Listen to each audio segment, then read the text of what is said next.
chosen by Red Bull when he was just 15.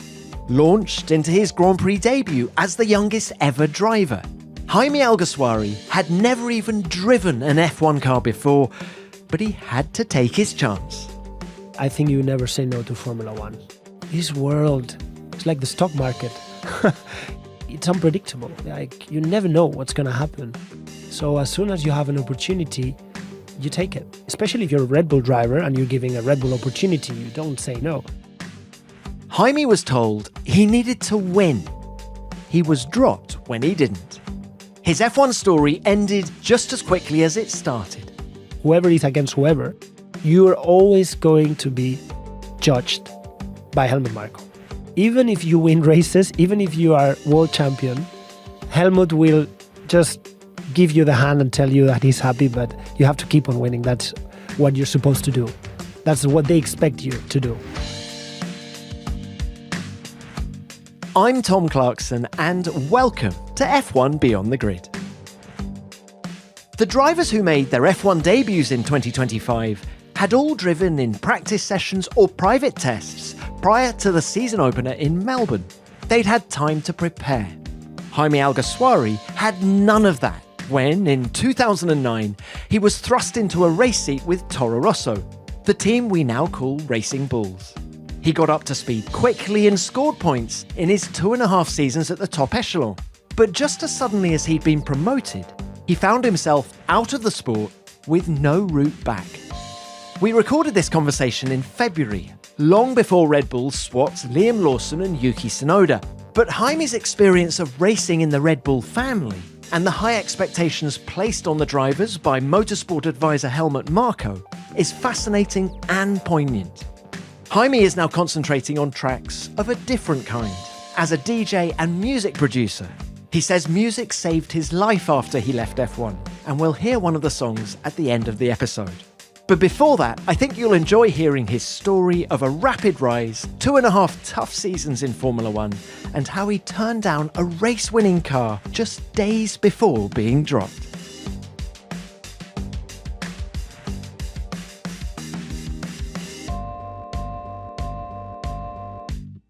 Jaime, it is lovely to see you. Long time no speak. Must be, I think, 13 years. Wow. Really? Time flies. 13 years. You don't look a bit different. I do. We all do. I mean, aging is happening for everyone. Look, you're looking very fit and well. Thank you. Are you Formula One fit still? I don't think I'm Formula One fit still. I mean, if I would really push myself into losing some kilos and going back there, physically there might be a chance, of course, to get in the car, first of all, and then to manage pushing every single lap for 70 laps or for 2 hours race long. Maybe there would be a chance, but of course it's now none of my business, but thank you so much. I mean, your business is very different now. We're sat in your studio in Barcelona. Do you think of yourself as a music producer now, or once a racing driver, always a racing driver? Well, you made me think about this one.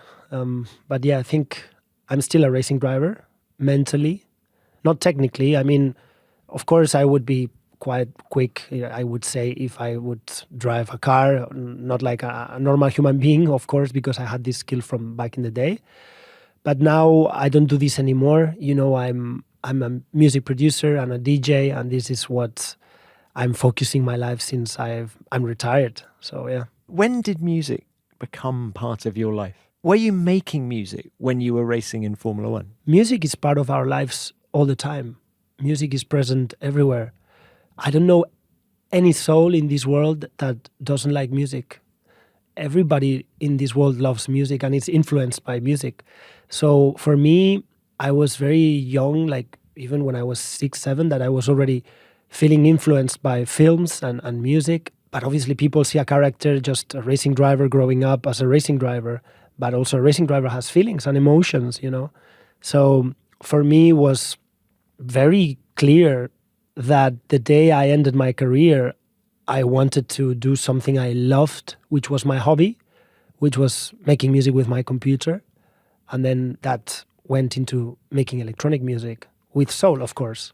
Did music help your performance in Formula One? I mean, I'm thinking of Daniel Ricciardo, always used to be almost dancing on the grid before getting in the car, whereas others like Oscar Piastri now don't listen to music. Did music help you get in the right frame of mind? Absolutely. Like 1,000,000%. Music saved my life, especially because you listen to music all the time when it's a good time to celebrate, when it's time to concentrate, when it's a sad time. It's for every human being, not just Formula One drivers. So especially the way I went off Formula One, music saved my life. Because without music, really, honestly, Tom, I have no idea what I would have done with my life because I would have not known what to do. So there was a purpose for me. I mean, there was a goal in my head to say, okay, I'm heading to my studio straight away because I really, really want to do this big time. Look, we'll come back to music. Let's talk about that Formula One career that we've alluded to so far. How do you reflect on those 2.5 years with Toro Rosso in Formula One, the 46 races? I think there were 31 points in total. Well, it was a great adventure. I've been always fighting since I was a kid. I wouldn't say the goal was to make it to Formula One because in my family, we never talked about you have to be there, you have to be one of the top 20 drivers in the world. We just went step by step, and the things that step by step in my life went very fast. I managed to get in the junior team of Red Bull when I was 15, and then they pushed me into Formula One, and then all of a sudden I found myself after half a year, scoring points and I would say doing a good job with my teammate with that car. So all in all, looking back, I have a great feeling of that adventure. It didn't end up the way I expected to end, or it didn't end up the way I wanted to end because I didn't want to end that experience. Obviously, I was there in order to do something else. I was there and I was feeling I had non-finished business with Formula One. But overall, I have great memories. I met amazing people. I had so much fun with other drivers in racing against them. And all in all, wow, super experience. I mean, let's go through that in chronological order. You talk about getting on the Red Bull program age 15. That was at a time when Red Bull had a search for, they wanted an American Formula One driver, didn't they? And Danny Sullivan, former F1 driver, former Indy 500 winner, he was given the job of finding the next American F1 driver. So how surprising was it for you that they chose a Spaniard? Well, indeed, I'm actually very surprised you knew about this because not a lot of people know about this story. I wasn't expected to be in Estoril 2005 for the driver selection. I just received a phone call from my family telling me to go to Estoril to do this casting, that lasted for 5 laps. And I thought it was a joke because I'm like, how can they judge a driver only on 5 laps, based on 5 laps? Well, I think Helmut Marko knew enough what he was doing back then because he had like around 60 to 70 drivers to judge, or at least to see if they were valuable to give them a contract. They were only selecting 4 or 5 out of 70 drivers. And I was one of them. I don't remember the rest, but one of them was Brendan Hartley. So he was selected on the same driver selection that year. So you're at Estoril, you get those 5 laps, age 15. Do you think it was chosen purely on pace, or were they looking at other things as well? They were looking at spontaneity. And I think that's the most important thing about a racing driver. Doing something unnatural with a very unnatural age. By this I mean I was only 15. I was the youngest ever, coming in the last minute, and all of a sudden being the fastest in 3 laps, or doing the fastest lap time of them all in 3 laps. So for Helmut back in the day, it was enough to understand that this guy should have a contract. But if you look later on, and if you look at great drivers, and I just don't put myself in there, you can put many, many examples. You have to judge drivers in junior categories by doing great things with very, very young age. They don't need much experience. They just go there and on the first year of Formula 2 or Formula 3 championship, they already win the championship. And this happens. Nico Hülkenberg did it. Max did it. Lewis Hamilton did it. Many other drivers did it. And you know it's a great racing driver, and it's going to be a fantastic racing driver forever, because you know he's doing something unnatural that other drivers can't, and they need 2 or 3 years in order to win championships. So that spontaneity I'm talking about is where you recognize great racing drivers doing such an amazing things. What do they say? You can make a fast driver consistent, but you can't make a slow driver fast. Exactly. So they're looking for speed. Yeah. And of course, you go on to win the British Formula 3 Championship 3 years later, 2008, beating 4 other potential or future Formula 1 drivers, including Checo Perez, actually. You beat him that year, didn't you? And then, look, the F1 call, right? Midway through 2009, you suddenly appear in Hungary. Now, I was very aware of what you'd achieved the previous year in British Formula 3, but I, for one, wasn't expecting to see you at that race. Tell us about the build-up to it. There was no build-up, actually. I mean, it was very tough days because I couldn't test the car. I barely knew the racetracks, only the ones in Europe, a little bit. And Formula 1, back in the day, was so different to other racing series, especially Formula 3, because first of all, you have different compounds, you have much more people involved, there's so much data around. It's not about just putting your helmet on and putting the throttle down. It's about understanding the dynamics of the team and how the data works, how the downforce and the aerodynamics works, how the session, FP1, FP2 qualifyings work, the whole weekend. And analyzing all this information at home and becoming successful, it requires experience. It's not that easy to jump in with no experience, no mileage, no testing, no understanding of the tires, of the racetracks, and then you're going to be fast, because it's not going to happen. So just to be clear, you had never driven a Formula 1 Never. car before FP1 in Hungary? Never. My first experience with a Formula 1 car was in FP1 in Hungary. So I remember Giorgio Ascanelli saying, "Hey kid, come on. At the end of the day, this is a car with a steering wheel and 2 pedals." So he was trying to put some pressure out, because everyone, normally FP1, especially the first 10, 15 minutes, nobody wants to go because the track is dirty and they wait for track evolution whatsoever. And I really wanted to go straight away, because obviously my intention is to do as many laps as possible. And the aim for the weekend was to finish the Grand Prix. I was not caring about lap times, performance. I think I finished P14, which wasn't that bad. Of course, some people retired. But at least it was my first time that I did a 2-hour race, because Formula 3, you do half-an-hour races. So physically it was very tough, and also mentally. I find it crazy that they put you in that position. You were, at the time, the youngest driver ever to race in Formula 1. What was it, 19 years, 4 months? Yeah. Why did they put you in that position? I mean, even look at today's, but the simulators were nothing like they are today.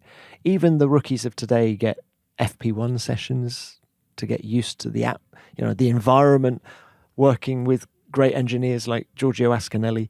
Yet you were just thrown in. Why did Red Bull do that? For one reason, and it was very simple. Back then, in the junior team, I was, let's say, the leader. I won that championship that put me in a position where I should be the next one to go. There was nobody else. And the second thing, of course, you have to have several things going on your way. You just don't have to be good and talented and winning championships. And the second thing was that Sebastian Bourdais, back in the day, he was the official driver at Toro Rosso. He was being beaten by my ex-teammate, who is Sebastian Buemi, who also, Bourdais, got beaten by Sebastian Vettel.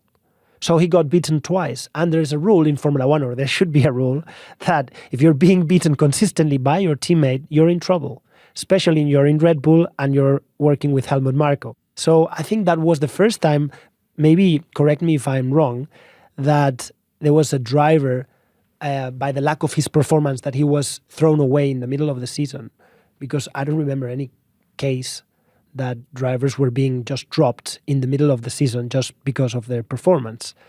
So that's the reason, actually. I mean, we've seen the snakes and ladders between Toro Rosso and Red Bull Racing, drivers being promoted and demoted. But yes, for one to be just discarded in the middle of the season, of the season was very unusual. Unusual. I remember Felipe Massa that weekend. He was racing for Ferrari. He'd run Lewis Hamilton very close the year before. He was, part of the establishment at the time. I remember him saying, you can burn yourself very quickly in Formula One when asked about you making your debut. Were you concerned about that? I remember Mark Webber more than Felipe, and I really remember his quotes. And I had a great relation with Mark after that, of course. But I remember he was saying, Formula One is not a school. You should have done your homework before coming into here. Honestly, that hurt because I didn't feel welcomed by the other drivers when I reached Formula One. I didn't feel super respected. The guy who actually helped me a lot was Marc Genet. He let me use his Techno-Gym machine for the neck and let me train at home for the neck before the Grand Prix, of course. And of course, all the Red Bull family, Mr. Mateschitz, Franz Tost, all the guys who were working back then, they were helping me to start. But in general, the drivers didn't give me a warm welcome when I made my debut. No. It's a tough environment. And I think Mark Webber, remember 2 years previous to that, had been taken out behind the safety car at Fuji by Sebastian Vettel, and he'd come up with that quote walking back to the garage, kids. Oh, yeah? I think it was a swear word then, kids. Yeah, I remember it. Yeah, and so he'd sort of... Yeah. He'd been on the receiving end of the kids. So I think he was, as you say, very outspoken about that. And also, let's not forget that Felipe Massa was managed by Nicolas Todd, as was Sebastian Bourdais. So, maybe Massa was just giving a little bit of support to his to the guy from his fellow stable. But in terms of pace, I know you say you weren't looking at lap times. You were 0.8, I think, slower than your teammate in your first qualifying session, having only done a handful of laps. I remember thinking you'd acquitted yourself very, very well. Thank you. Well, for me, the most important thing of the weekend was not really the lap time itself, was just to understand the dynamics of the team, the debriefs, the briefings, so many engineers going around, and understand what to say, how to say it, and to get the right feedback, the right emotions as well. And to get it all under control, or as much as under control as I can, in order to deliver for the next race. Because I knew at some point I was going to be judged, and lap performance is going to matter. So we need to see this Jaime Alguersuari just increasing his performance and doing better. And I knew for me to start is going step by step and understanding every single bit of the car. This may come across as a mad question, but did you at any point leading up to Hungary say to Helmut, I don't think this is the right thing for me. I think I should wait? No, you never. You never say no to Helmut? No. No, you can. You actually have to say no to Helmut. But I think you never say no to Formula One, because you never know. This world changes so much. It's so difficult to predict. It's like the stock market. It's so it's unpredictable. Like, you never know what's going to happen. So as soon as you have an opportunity, you take it. Especially if you're a Red Bull driver and you're giving a Red Bull opportunity, you don't say no. I mean, you're not in any position to say no. But how different might it have been for you had you had a full winter of testing leading up to your first race instead of 0 mileage? Well, it would have made a big difference, because I was going to war without weapons. I couldn't defend myself.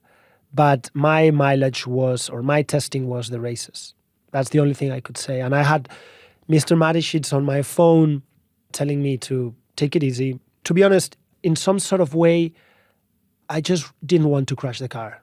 Because every time I had a crash, it's not just that I was costing money to the team, but also I was not doing the mileage. And for me, Formula One is not just only speed, but there is a lot about thinking precisely. You see Carlos Sainz winning last year in Singapore and how he won it. He didn't win by speed. He won because he was more intelligent from the rest. So Formula One is a tactic game sometimes, and you have to understand there's a lot of work that it's being done when you take your helmet out, when you're in the factory, when you work with your engineers, when you spend time with your data, with understanding how every single compound works, the tires. There's so many factors that make performance different, and that's why, for me, it was very, very important. Don't crash the car, do the mileage, try to be as consistent as possible, and then let's see how far off we are. But let's not focus now about the speed. Still to come in this episode, Jaime talks about racing Michael Schumacher and how he turned down the chance to drive a race-winning car. And on F1's other official podcasts at the moment, you can hear F1 Nation's preview of the Japanese Grand Prix with me, Sky Sports presenter Natalie Pinkham, and F1 correspondent Lawrence Barretto. And this week's F1 Explains is all about the skills F1 drivers need to race a car on the limit. Why not check out F1 Nation and F1 Explains after this episode of F1 Beyond the Grid?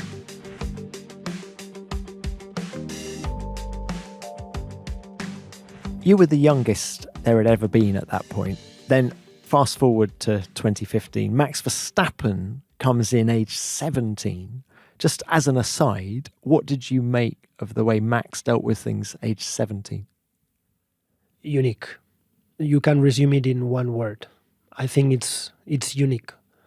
And the reason why it's unique is because I think Max had a very different education than anybody else in karting, the way he trained, the way he competed in everything, shifter karts, normal karts. He was competitive on every single environment, on every single circumstance he was giving. He had pure speed. And it's not just a gift from God. It's like those gifts that Tiger Woods have and all the greatest sportsmen in the world. This is hard work. It's not just a gift from the sky. It's hard, like a lot of work, like really, really a lot of work. And this is why Max was so successful from the very, very start. And I think that's why he was unique. Even though I think Formula One also during the years, especially when I left, changed massively. It was the tires, the fuel, everything was, the engines, everything changed so much and made, I don't think cars slower, but cars to drive very differently than back in the day, or it required different abilities. However, what Max did, it was unique. Did you understand that you needed to work at your talent in the way that Max did? Well, I think Max is unique because especially the way they created him, the way that Josh, his dad, created him. It doesn't happen because 99% of the times you create someone like that, you fail. There's nobody that can cope with that amount of pressure and dealing with that amount of responsibility. And we know that this is, like super, it's a famous story, like how Max delivered, how Max performed on every single category is out of understanding not just in Formula One, especially in other racing series. So you could clearly see that's what I was talking about before about spontaneity. You can tell from lap one that this is something else. And probably he has some weaknesses that we have never seen yet, probably. When you see him drive now, what stands out? Why do you think Checo Perez struggled so much against him? Checo Perez being someone you beat in Formula 3. Firstly, because I think for the first time ever in his career, Checo finds himself with the hardest man to beat, with the hardest teammate to beat ever. Secondly, because there's the environment. The environment in Red Bull is what it is. To be in Red Bull against Max, whoever is against Max or whoever is against whoever, you are always going to be judged by Helmut Marko. Even if you win races, even if you are world champion, Helmut will just give you the hand and tell you that he's happy, but you have to keep on winning. That's what you're supposed to do. That's what they expect you to do. So we were not celebrating Christmas and birthdays in Red Bull, you know what I mean? So I think Checo wasn't really expecting that environment. And secondly, because there was so much pressure from everyone, from the press, everyone talks about it. And he knew he couldn't deliver as Max. So he was getting in the car. That's the worst thing that can happen to a racing driver. Putting in his helmet on, knowing that there's no chance he's gonna reply to his lap times. What? Because you then start overdriving, of course, and overthinking, overdriving. Yeah. One thing leads to another. Doing and carrying stupid mistakes instead of thinking, okay, let's focus on myself and let's forget for a second about my teammate and forget about my teammate, about Max, and let's focus on what I'm able to do and how to bring my 120%, and then we'll see where we are. So obviously, it was very tough for him to get himself into balance, you know. Back to you now, and let's talk about pressure. Giorgio Ascanelli was trying to help dissipate that by saying it's like any other car. Yeah. How much pressure was there on you from someone like Helmut Marko? What did he expect from you in that first half season? Helmut always expects to do something that is out of reach. In 2010, there was a system that for many newcomers, maybe they don't know, it's called the F-duct. That was something that McLaren bring to test in Barcelona, and from then every team copied it, except a couple of teams like us. We couldn't do it because we weren't good enough to do that system, and that derived into the DRS. So in 2010, we were the only team that scored points without DRS, let's say, officially. But it doesn't matter for Helmut, it didn't matter for Franz Tost, I guess it did, but on our face, we were just not good enough. They were expecting that we did miracles. And I remember I had a meeting with Helmut in Japan, in Suzuka. He made me sign this contract. It was like extension of the decision of the drivers. And I asked him, what is this for? Like, we're beating Michael Schumacher, Nico Rosberg with a much less budget than them. We're doing a great job with tires, with management of the strategies. What's going on here? Like, why? And he told me, he was very straight to me like he always was. And he said, you have to win a race. You really have to win a race. In a Toro Rosso? Yeah, and I'm like, okay, you know what I'm going to do? And I told him that straight away on a Friday evening in Suzuka. And I said, I'm going to win on Sunday, but I don't care what's going to happen and what the stewards will say, because I'm not going to do the last chicane. I'm going to go straight.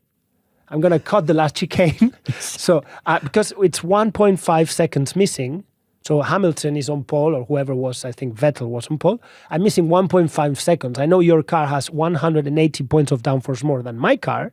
There's no chance I can go 1.5 seconds, even 2/10. I'm like giving my very best on every corner. So let's do a deal. I sign this paper. I win on Sunday, but I'm not doing the last chicane. I'm cutting every single lap. He started laughing, and then I left the meeting room.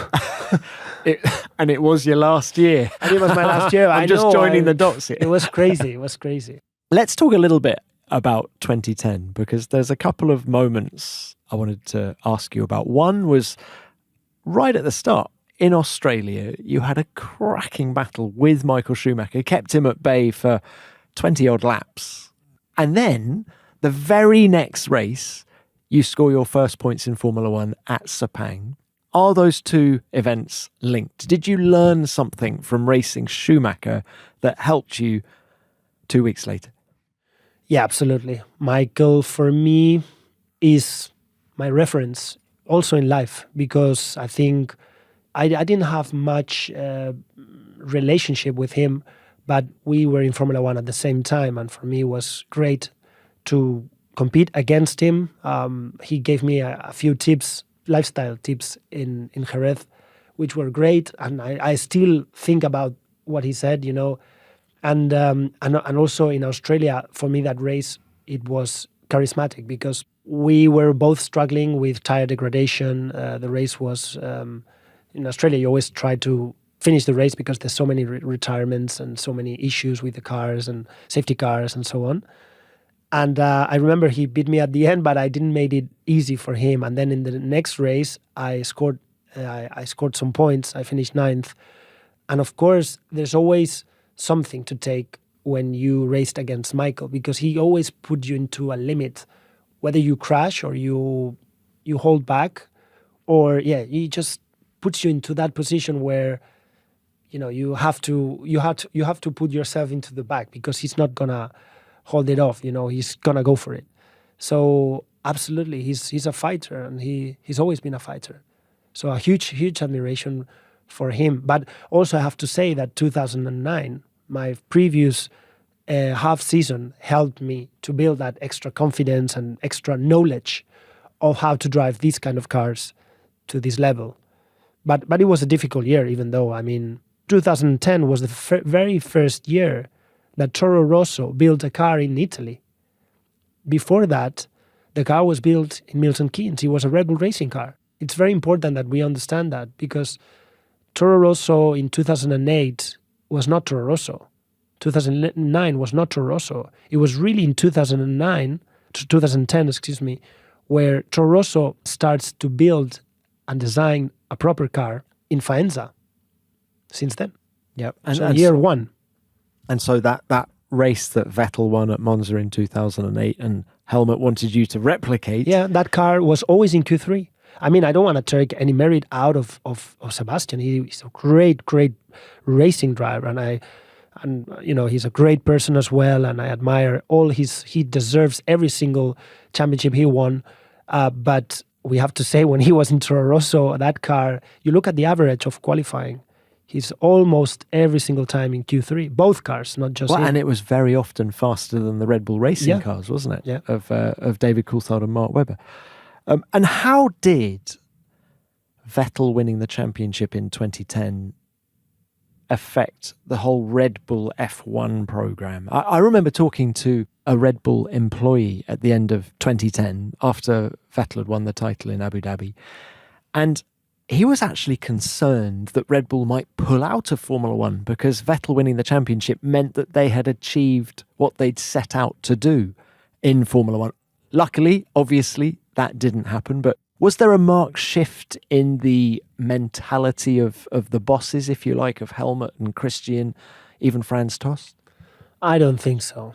No. I think at some point they were thinking who would be replacing Sebastian Vettel when he left. Of course, that was maybe a concern. But then they found Max, of course.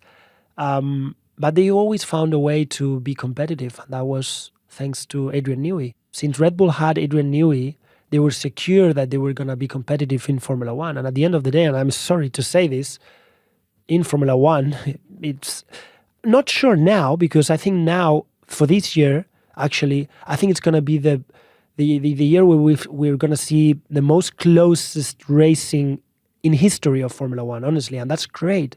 This year, how many different race winners? 7? This year, I think, and maybe this year it's possible to have even more. So I think that's great, because it makes racing even better. But back in the day, there was big difference of performance between the cars. So I don't really think that Helmut Marko or Christian or the board of Red Bull had in mind to pull off the game. Yeah, that was never. I don't think so. No. Well, clearly, that they got a huge amount out of winning in Formula One, didn't they? Let's now go on to 2011. Far and away your best season in Formula One. 7 points finishes. You finish ahead of your teammate Sebastian Buemi in the championship. Why do you think that season in particular went so well? Because it started really bad. Honestly, it started so bad. There was these Pirelli tires coming in. We thought we understood them, but we had so many issues in the first races, in testing, so much degradation. The rears went off massively, more than the rest. Everyone had issues, but we were struggling more than the rest. Then I understood a couple of things of the car. I lived in Faenza for a couple of weeks, worked hard with my engineer, see some differences on driving styles and also how to set up my car, made the car a little bit more understeery. I suffered more in qualifying. In qualifying, you couldn't change the car from qualifying to the race. So we were struggling qualifying with understeering. But then in the race, when the race was coming, wow, we were flying. We were really, when we got there in half season, there were starting some rumors that maybe I was being replaced because I was underperforming. It was really, really bad. And I was like, oh my God, I don't know how we're going to solve this because I'm not understanding this car. We're consuming so much the rear tires. Well, I'm doing one more stop than my teammate. This is not working at all. And then all of a sudden, one race to the other, it was Valencia, 2011. I remember with 20 race finishes, like everyone in the grid finished the race, and from P17 I finished P8. Then in Canada from the pit lane I finished again in 8th. So this kind of racing was all due to setup change and me myself understanding well how to drive the car. Yeah, how to drive the car in order to save the rear tires. And it was massively different. And then nobody understood. And then I remember Eddie Jordan, he was telling me, but what did you do? And I said, listen, man, I'm the same. I'm just the same. It's just that I understood how to drive this car. The setup, I changed a little bit. The setup of the car was changed in the suspensions. The car is more on the steering. I'm saving more the rear tires. And this allows me from lap 15 onwards to do lap times because I have more grip than the rest. And that's why we were beating Mercedes at some point. That's why, you saw that overtaking to Nico Rosberg in Korea in the last lap. Best race of the year for you, I think. Korea had to be. And Monza, P7. So all these, it was actually fake results because in one lap time, like pure lap time speed on qualifying, our car was not able to replicate their lap times. But if you were doing a good strategy and if you were really taking care of the rear tires, we could beat these guys. And this was human work, only human work. And always drive just under the limit? That was the secret? Yeah, 80%, 85%. Never pushing to start with, especially when with a lot of fuel in the car. Just trying to save the rear tires, always trying to be in a good position in the race. And that was making a huge difference at the end of the race, yeah. And how different was that approach to what you'd had to do with the Bridgestones the previous year? With the Bridgestones was completely different. With the Bridgestones was qualifying every lap. You could push every single moment. I mean, you do feel the old tires as well, but they were not. The drop-off was not as huge as with Pirellis. The track evolution with Pirellis was high, but was not as high as with Bridgestones. Now, Pirelli have changed massively since the first year they've entered Formula One. But honestly, I think we should go back to these days where drivers were complaining and were struggling with tire degradation. It was great. I mean, like really, really struggling, not just a bit. I think, though, driving under the limit isn't Formula One. No, at all, not at all. But are you saying that actually for the drivers that could work it out were invariably the better drivers, so therefore actually the cream was still rising to the top, even with that high degradation? Absolutely. I just feel now, Formula One, honestly, with how the rules are at this point, the tire is too big to start with, and there's too much downforce. The cars have too much grip. They're too quick in the corners. There's no need to make a good show and a good racing, even though it's great. But I don't know, I feel like, let's put an example. You put the onboard of Michael Schumacher in 1998 in Barcelona, and you look at the onboard of Michael, and you then put in the other screen, you put Max on his pole position lap last year in Barcelona. And Max looks like he's on Excalectric. He's not moving the wheel. He's so smooth. The car is so predictable, even though he's going so fast, so quick. It's so predictable that you just don't expect anything, And when you see back in the day, the car was moving, the car was just unpredictable. It was wild. We want to see that. We do. Although, can I pick holes in your example? Yeah. In that I think 1998 was the first year of the groove tyres. And I think the cars were moving around a lot more. Let's back to back Villeneuve in 1997, the last year of the slicks with Max today. I think that would be an interesting Yeah, but comparison. it would be because I think it wouldn't change much. I think back in the day, and we don't have to go that so much back. Like also if you go 2006 or 2005 from Fernando driving the Renault, or even Michael driving the Ferrari. Wow, for me that was more spectacular driving. Now I see there's too much grip. These cars have too much grip. They need to move more. The drivers have to fast. They have to fight. And I would think they have to fight more with the car, and I think they would have to struggle to find the grip. I think Pirelli tires are too big. This rear tire is insane, and the cars generate too much downforce. Wow. Well, look, you're not the only person thinking this. We've got a massive regulation change coming next year. And I hope it works, because I think we're going to see even more amazing racing, much more fun, especially for the drivers, honestly. Watch that space in 2026. But Jaime, you talk about how you were able to work out how to get the best from the Pirelli tyres. What do you think was your greatest strength as a racing driver? To work outside, understand the car, to work in the simulator, to work with the engineers, understand the weight distributions, understand the aero updates if we had any. Every single change we had in the car, then I could extract 120% out of it, or I could extract my very, very best, even though I think we've never seen my very, very best. It was yet to be seen. And that's my, I would say, that was a bit sad in a way, and my frustration in Formula One, because I was expecting to see more with a different team. Of course, with Red Bull, that's what I was expecting.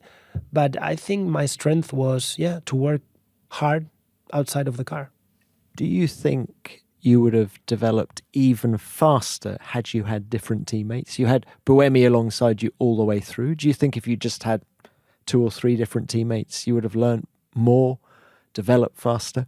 The only thing I can say is that a driver who's only increasing his performance and beating his teammate, just delivering points, results versus money, because at the end of the day, it's just putting the car in the points means that you're bringing money to the team somehow, because results means money.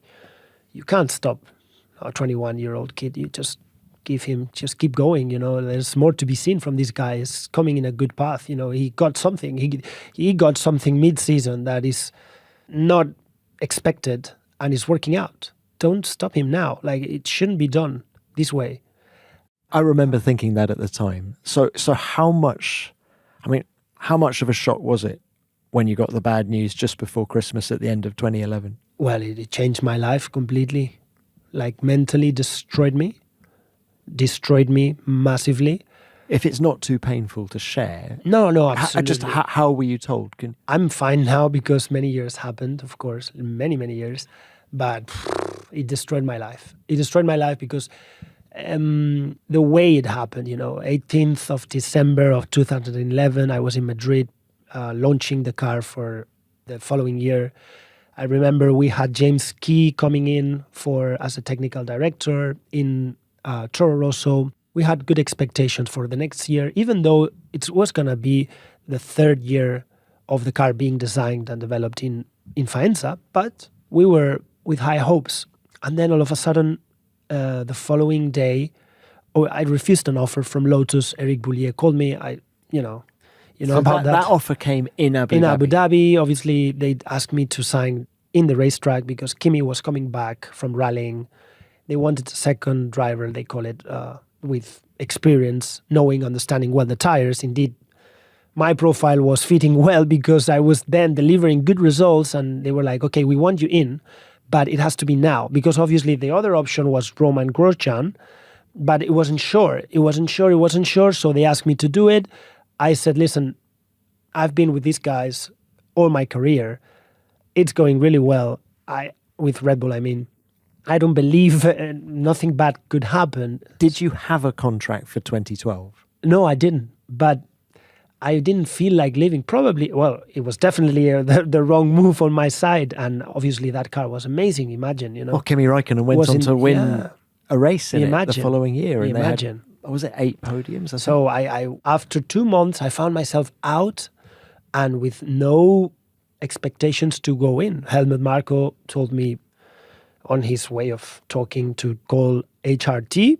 They might have a seat. I didn't even want to call HRT to be P20.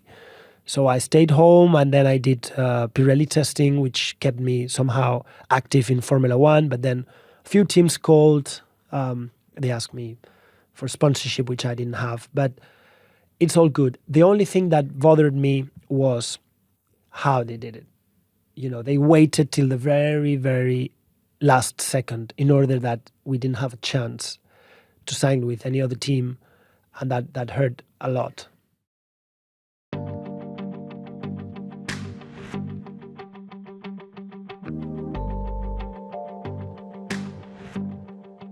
Can I take you back to Abu Dhabi and Lotus? So Eric Boulier, the team principal, has said to you, Jaime, we want you for next year, sign here. Yeah. You're 21 years old. Did you have a manager? No. So I had a friend. I had a friend. You seem very ill-equipped to deal. I mean, did you then, or your friend, go back to Red Bull and say, I need to know about next year now? No, we didn't do it. We probably my mistake was not just in Formula One, also after that I was not in an environment. It was in a good enough environment to be taught and to take the right decisions at the right time. Probably because I didn't have the visuals or I didn't have the experience to understand what we should do. But that's why a manager is needed. And I never got one. I always was with my friend, with my dad. And if you're on the Red Bull Young Driver program, is there the feeling that you don't need a manager because Red Bull will look after you? No, I think you need a manager. A manager that precisely works for your future. And when I say future, it doesn't have to be only Formula One. It needs to be your future as a job.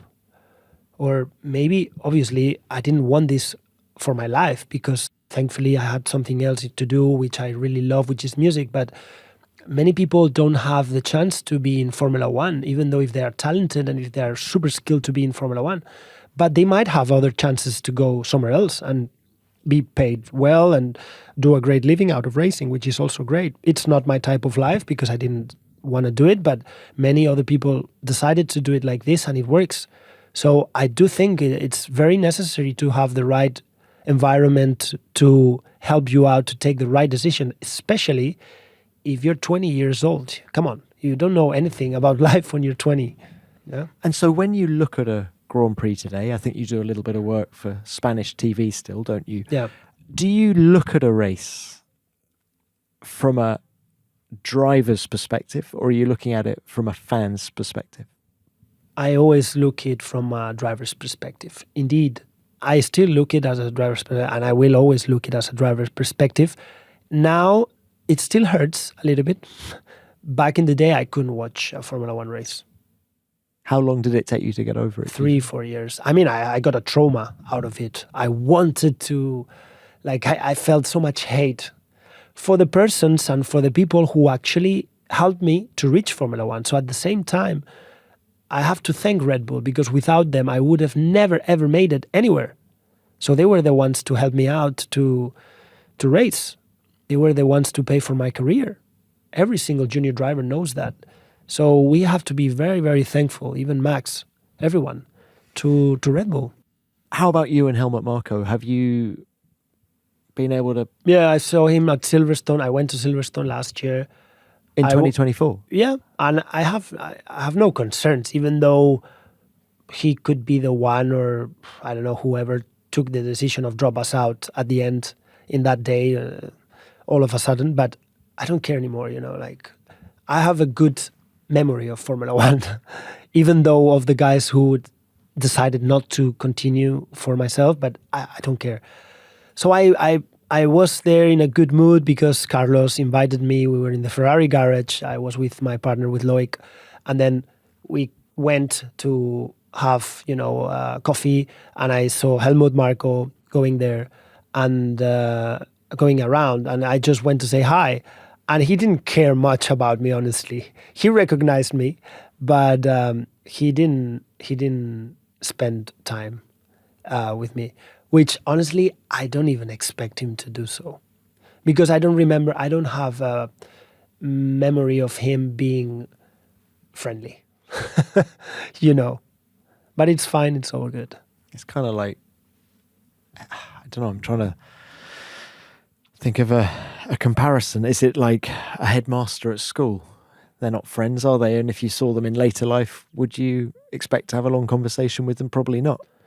I think he has a character inside him. He's a policeman, like the policeman that wants to act as a policeman, like the serious policeman who's always like being, like very strict and like all this behavior. But I don't think he's really like, maybe he's not like that. I don't know. I don't know. I think a lot of people asking this question about Helmut probably. You mentioned that you went to Silverstone with Carlos Sainz, so it suggests you and him are quite matey? Yeah. I'm very close to Carlos since his very early days in go-karts. Indeed, my family gave him probably one of his very first go-karts. And my dad is very close to Carlos Sr. as well. And me and Carlos Jr. talk very often about his life, especially now about his present and his thoughts. He's an excellent human being. He's an excellent sportsman. I envy many aspects of his behavior, of his knowledge, of his attitude, how he addresses to the press, his elegance, his class. He's so smart. He's out there and he's never losing his mind. He's always, when he's under pressure or he's slower than Charles or he's let's say made a mistake, you see him chilled. He's always looks like he's under control. This gives you that feeling of security, which is insane. And I really, really admire him for that. It's really, really great how he has developed his skill. And look, if you analyze Carlos' career, he's always been increasing his performance. And there's always something coming up from him. Always something coming up that you don't expect. And it's always a surprise. And I think this year with Williams, we're going to see amazing things from him. Well, I was going to ask you about that, in that him being squeezed out of Ferrari, there are parallels with what happened in your career as well. I think he thought he was going to be retained by Ferrari for 2025. And I think Hamilton signing caught him by surprise. And he's told us on this podcast that he found it very, very difficult to deal with. Okay, you were being squeezed out of Toro Rosso and out of Formula One, but have you and him ever discussed your two experiences? Yeah, we have.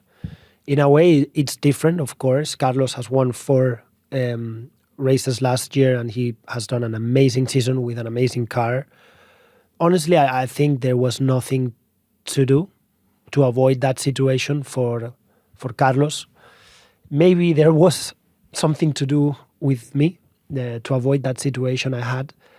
But it's not the end of Carlos' career, and there's so much hope. There's a change of regulation in 2026, and come on, now Formula One, everything is open, everything can happen. I would wish I could be in Formula One now just by the fact that it's the closest ever Formula One racing in history. That's insane. For every single fan who follows Formula One, they should know that it was never like this. It's never back in the Ferrari days. Never was like that, and that's great to see. And when the cars are so close together, that puts even more emphasis on the drivers. Absolutely, drivers, strategies. There's gonna be much more incidents because, of course, everything is super close. So you're really fighting for a million of a second, of a tenth of a second. Everything is gonna be just single, very precise details. Jaime, I think a tenth of a second might be 3 rows on the grid. Yeah, indeed. So 1,000 of a tenth, 1,000 of a second. Do you get to many races these days, or are you too busy with the music? Because a bit like your time in Formula One, I'm guessing a lot of the gigs you're doing are at weekends. Yeah, almost all the shows that we have are at weekends. So Tell us a bit about Jaime Alguersuari, the DJ now. yeah, so I run a project with my partner Loic in music. It's called Pole Position. You came up with that name, yeah, didn't you? as the word. Well, actually, he came up with that name, and as the word says, pole position. It refers to me. Funnily enough, I met Loic without knowing. We met each other because he was a fan of Formula One since many years ago with his dad, and he was at the Montreal Grand Prix, which was the longest ever Formula One race ever. And I finished P8, starting from the pit lane, the one that 2011. Yeah, 2011. Jensen wins. Yeah, exactly. It was an epic race. And we decided to give this name, and everything, like all the marketing and image is all around, let's say, racing, but it's not super clear. Our music is also not very predictable music in a way. Like, it's electronic music, but it infuses many things, like it's very innovative, it's housey, it has melodies, it has vocals, but it's not, let's say, very super commercial, if we should call it. It's very difficult to tag music nowadays, whether it's more like a feeling if you like it or not. Who are your biggest influences? In electronic music, probably you would not know most of them, but Moby. I really love Moby. Everything he does, obviously the albums from 1998, 1999, it's more... it's really electronic, but I'm sure you know some of his music, just you don't know the name.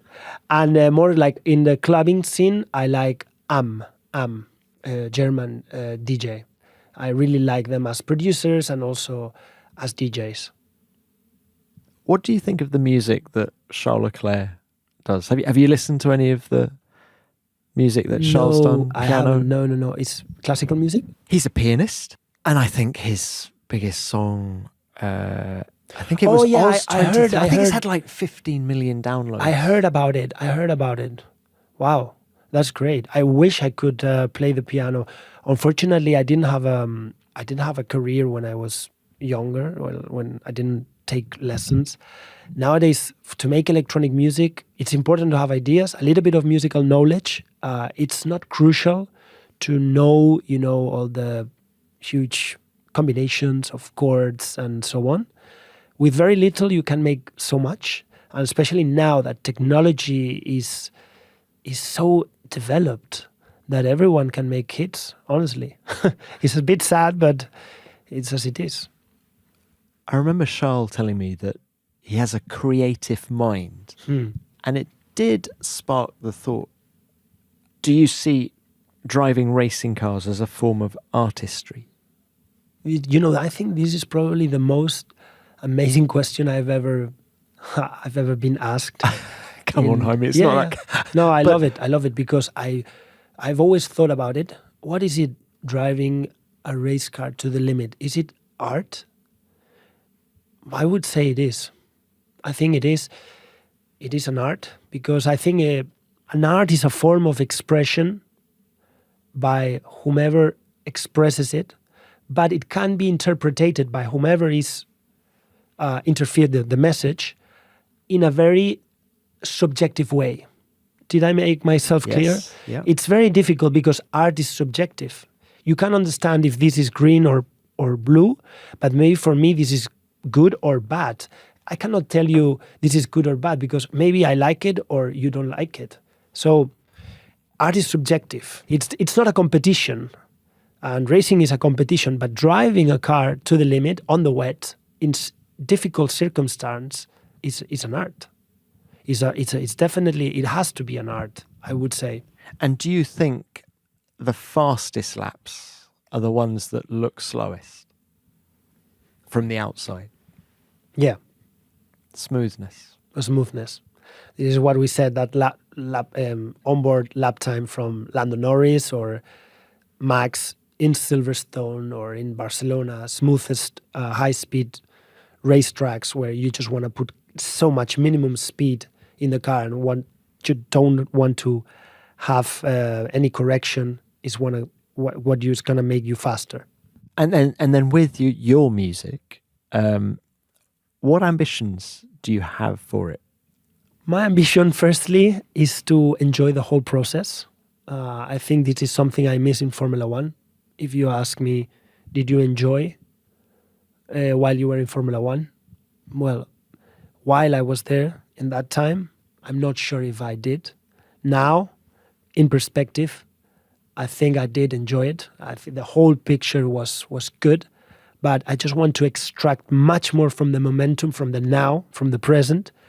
We are all putting so much expectations. We want to be there, we want to do that, we want to have that. But the world and life is going and happening so fast and so quick that we should care more about the now, about this interview, about this conversation, about what we're doing now. We are healthy, we are alive, we are, enjoying the present. And I think this is something I miss and I lack in my adolescence, back when I was a racing driver. And this is my ambition at the moment. This is what I want to do. I'm doing it now. I'm having so much fun. I just end up my tour in South America. We played in Punta del Este, in Argentina, in Tulum. In front of how many people? We did this amazing concert in Buenos Aires in front of 12,000 people, which was amazing. Big. And then, for here in Barcelona for Sonar as well, and so many other places, we play. You're all over the place, aren't you? Yes, we're starting to play in some festivals, which is great. And we're enjoying, but again, honestly, it's not really about the population or about the popularity for me. Club music and electronic music is about sharing the love and the message and the storytelling of the song with the people that really feel the same. When you're in a festival with so much people, you see all these hands and so on, but they're so far away. Maybe sometimes a little club with 500 people, it's enough to have this feeling of family, And when you're playing in a club, is that experience as immersive as when you're driving a racing car? It's very different. It's very different because for me, music is all about, as I said, sharing. You are not the main character, even though if it looks like, it's not about you, it's about them. You go to play for the people. You go to give love and to give pleasure to people, to have fun. Then it's yourself after them. But people obviously expect you for a sound to play that song, but it's really, for me, it's really about them. It's really about people having fun. In racing, when you are in the race car and you put your helmet on, it's not about them. It's really, really about you. You never think about them. The last thing you think is about them. So there are very, very different thoughts that requires different attention for both activities. Jaime, I cannot tell you how much I've enjoyed this chat. Me too. It's been really fun. I've got one more Formula One question to ask you. And then can you just have a think about a song that maybe we could play to see out the rest of the show? But have a think about that while you're answering this question. Mm-hmm. 2025 is the 75th anniversary of Formula One. We had the great launch at the O2 at the start of the season. I'm asking all of my guests this year this question, which is, do you have a favourite moment or a favourite race in history? I don't want to sound selfish. It has Korea 2011. It has to, yes. It has to be mine because, of course, I've lived a very little part of the history of Formula One. But for me, being in the points, it was like a race win. And I remember that race with, having Nico in the front for like 30 laps, being P7. There was no chance I could overtake him. And I did something that I didn't even thought it was possible. The overtake itself was not spectacular, but the way we did it, the way I thought about it was quite a Carlos Sainz kind of thing, which was saving all the curse system back then after turn one, because after turn one there was a huge straight. And then adding to the curves, then the DRS zone. So I gained so much speed, and I couldn't do it. I could only do that on the last lap because I knew he had more pace than I. So if there were more laps remaining, he would have overtook me by after that. So I would have to say that was my best race. It really was a great race. Yeah, by the it way. was really nice. All right, and what are we going to listen to see out the show? So we are going to listen a track we made, and we are very excited. It's called Taking It Back. And we're going to listen to that song because the sample of the song says the vocals, Taking It Back, because it was an interview where we took it back. We took it back 13 years ago. We have done that. Exactly. So we want to take those memories back to our feelings. Plus, I love this song because it takes you in a journey of a really beautiful breakbeat and a melody that is like a progressive sound that keeps you going and going. And yeah, it's really nice. Jaime, thank you very much for your time. Thank you.